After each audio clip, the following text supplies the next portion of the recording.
What's up? When are you gonna be here? 5 seconds. Put your pants on! My kids are home.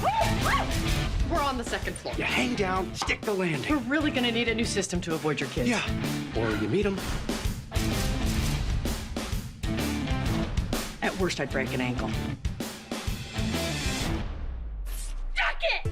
I get it. You're meeting my kids. It's scary. Scared of kids? I don't even hide when people bring them in here anymore. I mean, I close my door, but that's just because I have a bowl of candy, and it's kind of like, it's my candy. Hola! Don't go loco on me, girl. Mary's back to help. Are you okay? I gotta go. I know we used to talk stuff out when I was little. You're gonna be fierce and independent, and you will never rely on any boy or girl. Your haircut makes things confusing. You're just in my head. Go away.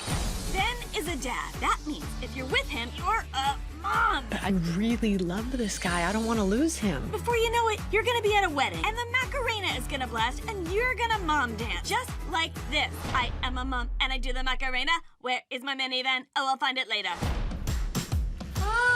I have this folder marked math homework, but it's just boobs. I don't do manis, petty, shopping. Daddy, look! Oh, careful. That's a vintage Les Paul. What is this thing now? Please don't hate me. No. She paused. She hates me. I can't do this. You want us to go? Is that what you want? I ruined everything. We can fix this. Alice. It's over. What? Over? Oh my God, you have no idea what you're doing at all, do you? I really don't. All that matters is I love you and we're in this together. He's onto us. Kick him in the nuts and run. Woo! Let's get some froyo. What do you think? Yes! You broke it. There's this voice in my head, and it really got to me. I have it too. Everyone does. How do you think I'd look with a full body wax?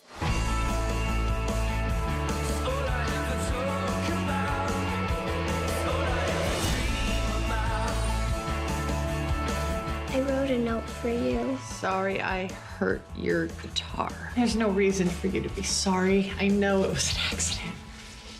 You misspelled some of the words that look extra cute, didn't you? Thanks so much for being here. Congratulations on the show. Thanks. You're welcome. Oh, thank We're all you. welcome. Thanks. We're all grateful here. So we were talking about this in the green room, and you're not on set with Jenna. Did you guys know each other before at all, or? Well, yeah, we kind of got drunk together and watched What Happens Live a few years ago. With Andy Cohen, you know Andy's show? I know that. Yeah, we were on that show together once, and that's when we had met. And then here we were doing this together, but we've shot or filmed in different locations. Yeah, we filmed the show in Vancouver, and so she lives here in New York. So after we film it, she's sent scenes, and she records her voice to the stuff we've already shot. Did you know that Rachel was going to be the voice of Mary while you were shooting in Vancouver? No, not when we were doing the pilot. They hadn't cast the voice yet. So we had actually Sean Levy, who directed the pilot and the second episode. People may know who he is. Right. The night at the museum, and right? Stranger Things, Stranger executive producer, Things, yes. director, yeah. And so he was the voice of Mary while we were filming the pilot. He did and he's for those who know him, extremely animated himself as a fellow. And so he improv'd a bunch of that stuff, and like the line when we're in the office and he's kissing me and you're going, ick, no, that was Sean. He actually improv'd that, and that became in the script, and so it was a lot of Sean. Did it change at all for you in shooting when you heard Rachel's voice when she became Mary? Like you saw the pilot, and then you guys go back and start shooting it. Did it feel different? Did you have a different kind of connection to the idea of what Mary is? I don't want to say who, because Mary is not like a who, it's a thing. She's a who to me. Sure. To the audience who gets to watch her, for sure. No, it was like really nice knowing, when we film, we rehearse with a puppet and a puppeteer, but when we're actually filming, I don't have anything. I have just my memory of rehearsing with the puppet. And so to know that Rachel, we had a comedic actress on set, so I had some kind of comedic energy to read Mary's lines, but it's really helped a lot knowing it's Rachel and that I had knowing what the energy is, and Rachel's energy and that comedic voice was very helpful. Rachel, you since you're recording all of this in New York City, and there's an improvisational actor there on set. When you start recording, can you improvise at all, or do you have to go very straight by the lines? They've essentially figured out the animation and everything at that point. I could improvise a little if I wanted, but I mean, they had a bunch of alternative lines there. So then if I was like, oh, what about this? You know, they'd throw it in or a different take on it. But yeah, I was allowed to kind of have a little freedom there. Yeah. What was your take on Mary, on playing an imaginary friend? Well, whenever I watch one of these shows where people chat with their characters, I'm always like, she's that always makes me kind of sick, but I'm about to do it. Mary she's kind of, her best buddy, and she's her biggest cheerleader. So that's kind of that was what I kind of took the most from it. And then sometimes her advice is kind of bad. Like the thing I like about Mary is she's kind of a kid. She's kind of a kid, so it's fun to play something so childlike and playful and just no editing on her. So I like that aspect, but then she's also always trying to help Jenna's character, so both of you are moms, right? Both of you have children. Do you have, I wouldn't say an imaginary friend, but do you have a voice that you hear sometimes when you're momming that sort of cheers you on and helps you out? It's like, be patient. Don't blow up, don't explode. Just walk away, turn around and walk away. Don't go there. He'll talk about it later. Don't be that mom that they talk about later. Turn around and walk away. Don't feed it. Don't feed into mom. this. Yeah. They'll just keep going. Go there. Don't go there. Take a Don't deep go breath. there. Yeah. Well, not real. I mean, just these are real voices. But no, I mean, it's pretty fun. Like, when I was about to have a kid, there's a lot of things you're scared about. Like, am I going to be a good mom? Am I going to connect? All these things. But what people don't tell you is like how fun it is. And I just find my son very funny and fun. So. He's it's a lot of fun. He's the voice. He's kind of the voice, yeah. I become the voice of the household for sure. I feel like we're the loudest family wherever we go. Like, even if we're on the beach and it's a big open space, we're like the loudest family. It's like all of you together, or because just the everybody's kids? very animated in my family. We're not quiet and subdued. We're like laughing and joking and being silly. And my kids have, they like the Marx Brothers and have learned physical comedy and think that they're amazing at it. So they like to display that all the time. And we're just loud.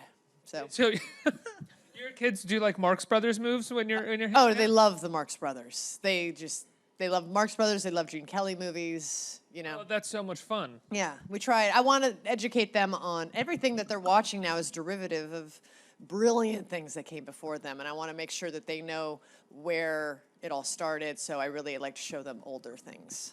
To think how happy my parents would have been if that's what I had as an education, rather than like you can't do that on television and slime and farts all the time, which is like all I that had. has value too.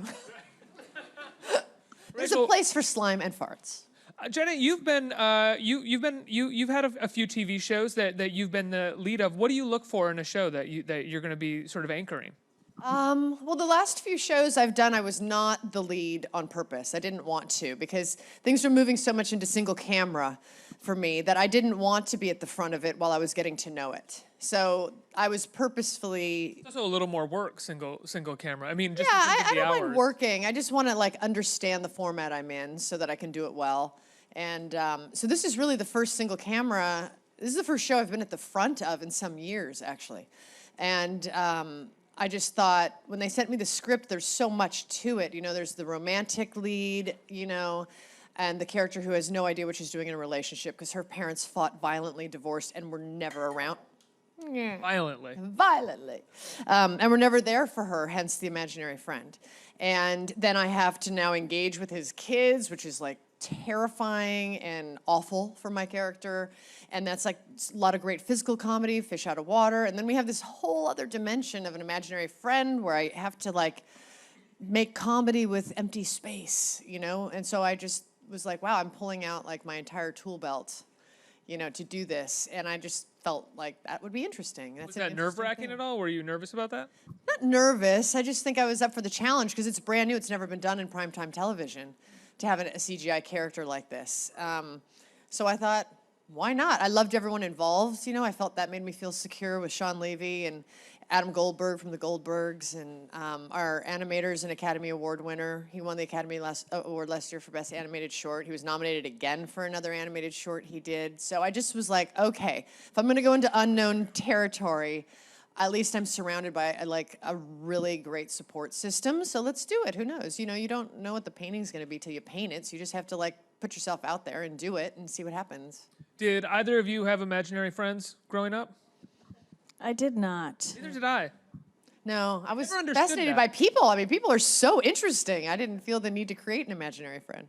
I mean, I love Drop Dead Fred, a movie about an imaginary friend, but I never, I think I might have pretended I had Fred for a little while just because I liked that movie, but I never had a friend, an imaginary one. Too many real ones. Exactly. Yeah. So when you were working on the show, what did you draw from to play an imaginary friend? I'm going to make you speak pretentiously about your character and your performance again. Talk about your craft, Rachel. I mean, I didn't really have to think what would an imaginary friend do? Because it's just what would a real friend who's a friend to a 5-year-old tell this adult woman? So that's kind of how I approached it, I guess. Did you audition for the role, or did they want the Rachel Dratch Dratch audition, voice? but I mean, they just, actually it was Sean reading these lines, and then I had to, that was the vibe they wanted, and then I just had to audition, and in a booth somewhere. Doing an impression of Sean when you heard them? Not really, but you go to so many auditions, especially voiceovers, you never get the voiceover. So when I got the call a couple days later, I was like, what? This supposed to be I couldn't believe it because, just as an actor, you go out for a lot of things, and you don't sit by the phone. People ask you, if I say I have an audition, a friend will be like, how'd that audition go? You're like, oh wait, what? Because you just kind of do them and forget them until something happens. So that's what happened with this. I was very happy though. Yeah. It's an interesting thing that Sean was saying in terms of casting the voice, because you have this character giving a grown woman advice, and it has a nuance. It has to be the right thing, because if it's too old of a voice, it just gives a different connotation. If it's too young, it doesn't feel right. And so it was this sweet spot of mischief, friendship, and just the absurdity of it, and finding defining Rachel Dratch's that voice sounds right now. It's really funny. That sounds like me. Mischief, friendship, and absurdity. Not too young in a good sounding, way. but I not mean that in a too good way. old Yeah. sounding. So there's something innocent about it all the time. I Your guess voice, so. Rachel. I guess so. There it is. I don't know what to say.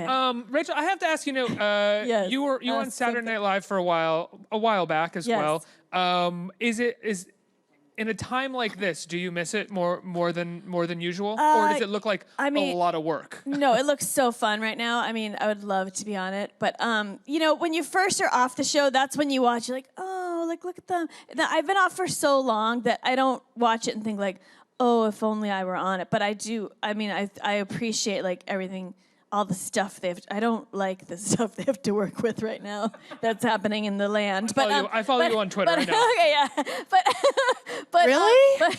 I think it's going great. Everything but I seems do perfect. people are always like, is this good for comedy? It's yeah, but I don't need to pay this price for the comedy. Yeah, but sure, it's but good they for have comedy, a but no one who's in comedy gives a shit that it's good for Right. comedy. You're a human. You're not that desperate for comedy. There's but plenty of. they are doing an awesome job. And I mean, even when I was on in some election years, and that's when the show, everyone wants to talk about it, and that's when you don't want to miss it. And I mean, back when I was growing up, there was no internet to go watch the scenes on later, so you had to be there. And there's kind of that sense of it's super, it's the thing everyone's talking about right now.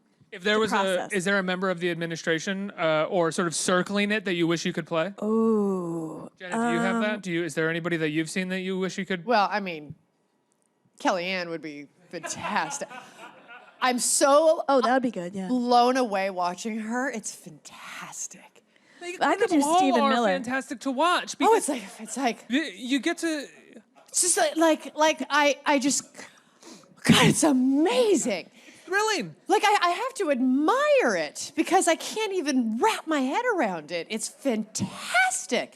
I'm like, in what universe In what did universe? that just come out of your mouth with the job that you have?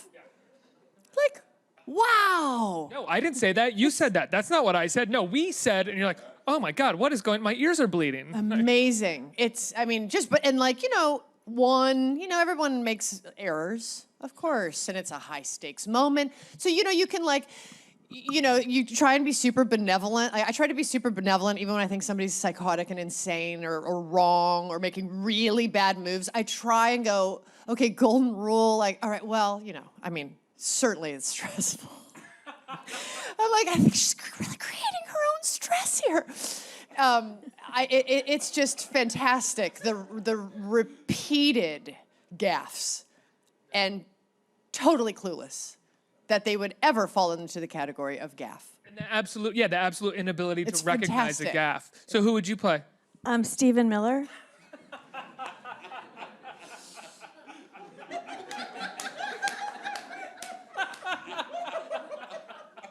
There.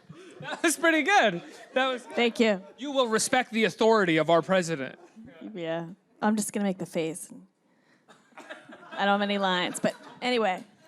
You've been a regular guest on Billy Eichner's show, Billy on the Yes, Street. yeah. The last one you did an incredible obstacle course. I've done several obstacle courses. Yeah. So I did. It was Margot Robbie's having her moment. Yes. And so he's had me do a bunch, but this one I had to swing across. Like there was a stunt man involved, and I had to strap in and swing across this giant platform, which I was terrified of, but I did it for the cause.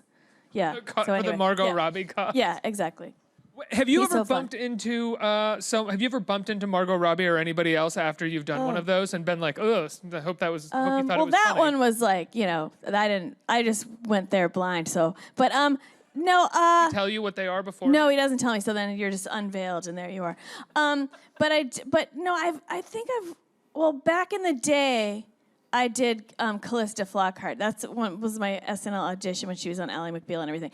That's how long ago I was on SNL. But anyway, and then she hosted. She was a really good sport. Like most of the time, you meet people and they're good sports about it, about imitating them. Yeah. One last question about SNL, and I've interviewed you one time a long time ago. I'm sure I brought it up then because anytime I talk to anybody that was in this sketch, I'm going to ask them about it. And it's one of the Debbie Downers where everybody fell apart. Yes. There was a couple of them, but Yeah, there was this was the specifically biggie, yeah. the Ben Affleck one, or No, the Lindsay Lohan Lindsay one. Lohan at Disney World. Yeah, that was the first one we did. The Affleck one only, I think he and Fallon were laughing maybe. We laughed but a lot in Dress in that one, and then we were told don't laugh. So that one was a little messed up.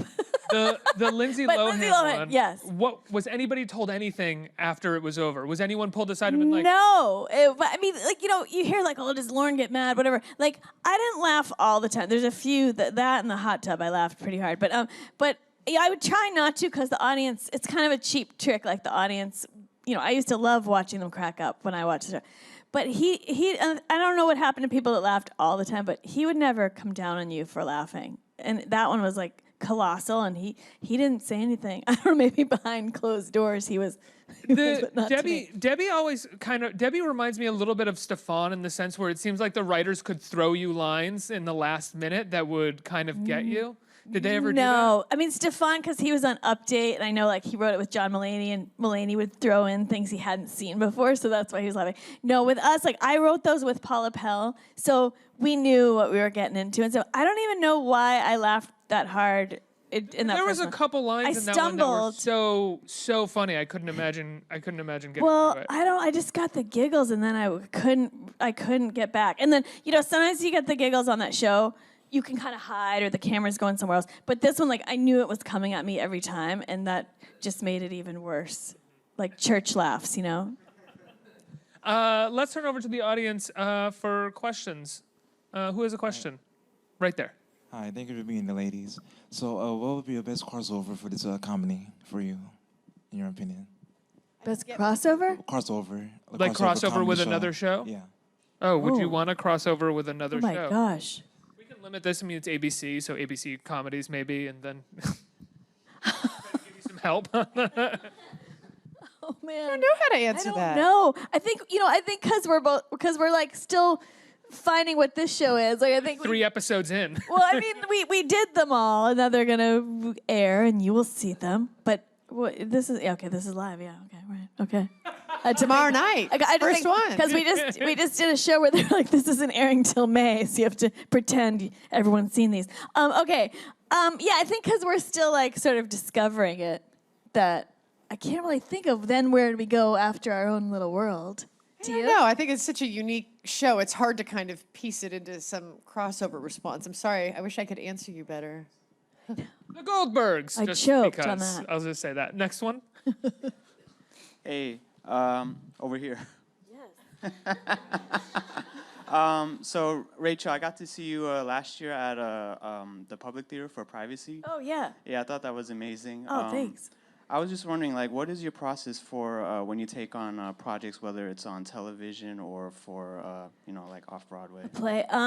Well, I mean, I always like doing comedy. Like people sometimes say, "Well, do you ever want to branch out?" And the answer is no, because I've tried it. I'm not good at it. So I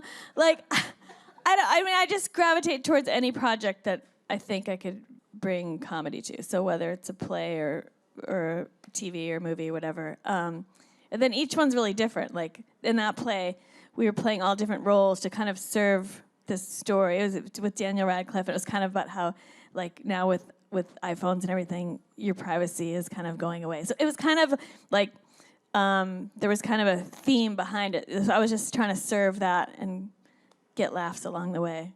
Jenna, what about you branching out into drama and doing drama? Do you like doing that?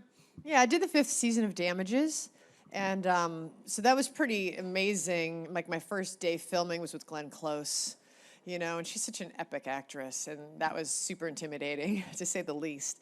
But it sounds really strange, but it's kind of relaxing to do drama because you have to have the same amount of belief, but without the added demand of making it funny.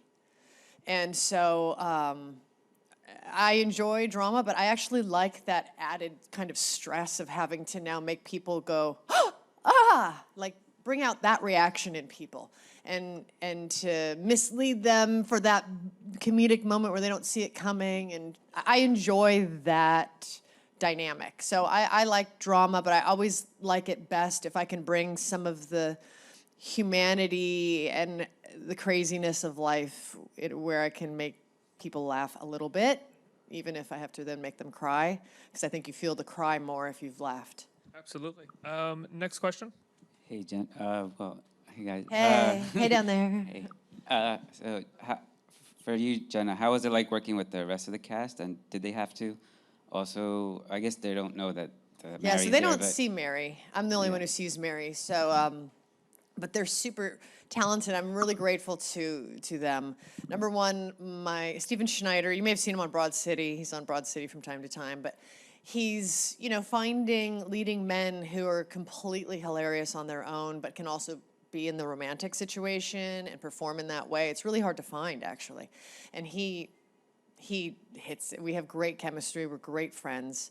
And I think that dynamic really shows through, and people are responding to that. And then the kids, what I love about these characters and these actors is they are such delightful oddballs, and they've cast them where they can just be their little odd, wonderful selves, which you don't normally see on television. When you see kids cast in television, they're like these cutesy little things. And then I feel like people are sitting at home looking at their kids going, my kid's not all cute. My kid's weird, but I love my kid. My kid's delightful, but my kid's not like a little cute bow-wearing perfect child. And so I feel like those dynamics of just the oddness of life are captured in these kids, which just makes it more delightful. So you guys, when can people see Imaginary Mary? So Imaginary Mary premieres tonight after the Goldbergs at 8:30 is a little sneak peek. But our normal time slot picks up next Tuesday at 9:30 on ABC, and it'll be every Tuesday at 9:30 on ABC from there on out. Jenna Elfman and Rachel Dratch, thank you so much, guys. Thank you. Thank you.